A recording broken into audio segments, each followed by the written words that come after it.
विधवा की शादी। सिर्फ 30 साल की थी नीलम जब एक कार हादसे में उसके पति की मौत हो गई। उसकी गोद में था उसका 4 साल का बेटा और ढेर सारी जिम्मेदारियां। नीलम को सजने संवरने और अच्छे कपड़े पहनने का बहुत शौक था, लेकिन पति की मौत क्या हुई, नीलम की तो जैसे दुनिया ही बदल गई। मेरे बेटे को गुजरे हुए अभी 1 साल भी नहीं हुआ और तूने गुलाबी रंग का कुर्ता पहना हुआ है। तुझे अपने पति के जाने का जरा भी गम नहीं है क्या? ऐसी बात नहीं है मम्मी जी, लेकिन पूरी जिंदगी सिर्फ रोकर तो नहीं गुजारी जा सकती ना। तो क्या करेगी?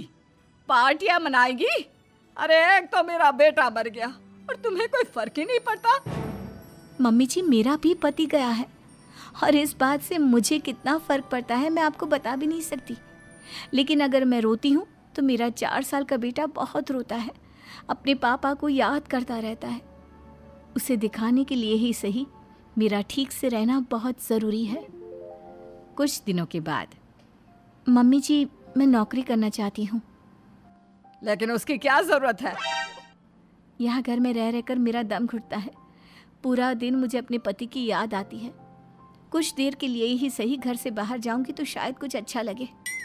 ठीक है, जैसा तुम्हारा मन करता है वैसा करो, लेकिन ध्यान रखना ये ज्यादा चटक मटक रंगों के कपड़े पहनकर घर से बाहर जाने की जरूरत नहीं है, वरना दुनिया हमारे बारे में बातें करेंगी। अपनी सास की बात मानकर नीलम सफेद रंग के कपड़े पहनकर ऑफिस जाना शुरू कर देती है। ऑफिस में नीलम की एक सहेली बनती है, दिव्या। नीलम, तुम हमेशा ये सफेद कपड़े पहनकर क्यों आती हो?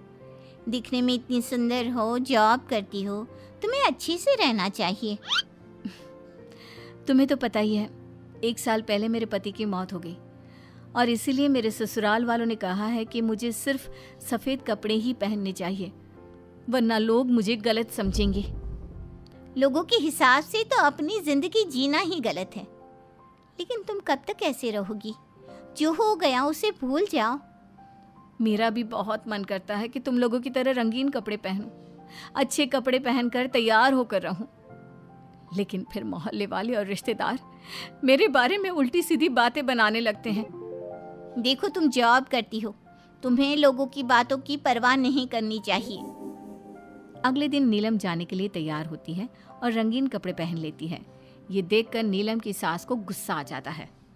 देखो बहू, तुम्हें समझाया था ना, अब तुम विधवा हो, तुम्हें ऐसे रंगीन कपड़े नहीं पहनने चाहिए। मम्मी जी, अगर मेरे पति की मौत हो गई तो इसमें मेरी क्या गलती? और सफेद कपड़े पहनने से आखिर क्या हो जाएगा? क्यों नहीं पहन सकती मैं रंगीन कपड़े?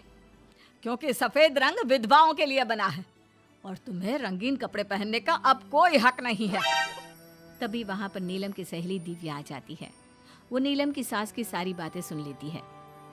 आंटी जी, विधवा होने का मतलब ये तो नहीं कि इंसान अपनी जिंदगी जीना छोड़ दे और रंगीन कपड़े पहन लेने से क्या हो जाएगा। एक विधवा लड़की बाकी के सारे काम तो करती है ना, खाना खाती है, घर के काम करती है, फिर रंगीन कपड़े क्यों नहीं पहन सकती?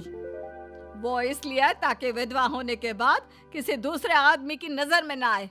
अरे रंगीन कपड़े पहनेगी तो सुंदर लगेगी, फिर कल को आकर कहेगी मुझे दूसरी शादी करनी है, तब हम क्या करेंगे?